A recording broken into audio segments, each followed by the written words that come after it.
Така, това ми е личният масажист в Дидим. Хотел Лаур. Ето го.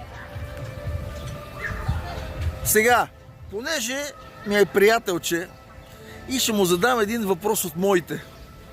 Слушам. Така, Башар, слушаш ли ме?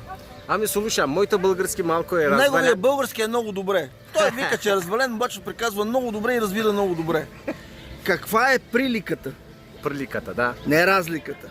Приликата. Приликата между да броиш пари и секса.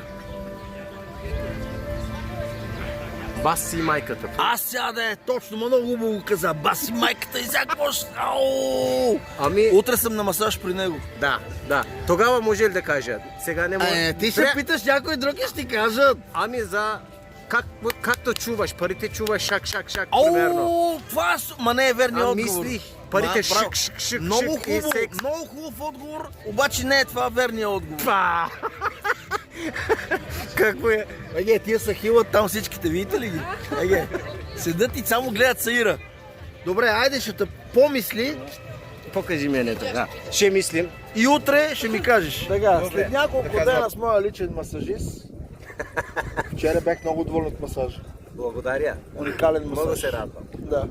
Така, какъв въпрос ти зададох преди 3 дена? Ами, Каква е приликата между броенето на пари и секс. и секса? Да. Аз казах се шум. Същия. Шик. Много добър отговор, ма не е това верният отговор. Ясно. Така, 3 дена имаше да го мислиш. Казвай. Давай предположения или точно дали ще попаднеш на отговора. Ами, 3 дена, често ти казвам, аз не мислих, защото... Имаше много работа. Да. Разбирам те, да. Верно и така. Пълно с народ, ето хотела, уникален. Хотел Лаур в Дидим. Да. Много добро, много яко. Гледай какви мацки има отзад, гледай. 3 мацки, 1, 2, 3, вижте 3 мацки има отзад. Така, да казвам ли? Да. Не мога да познаеш. Моля ти се, кажи. Така, приликата Бахар, това е моят Башар. Башар, извинявам се, Башар. Приликата между броенето на пари и секса Да. е, че в каквато и полза да ги правиш, все е голям кеф.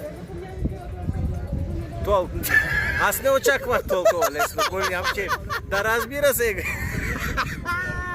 Така ли е? Верно и така. Каквато и полза да ги правиш и двете, все е голям кеф. Голям кеф, да. И сега е така. Верно е. И това е голям кеф. Аз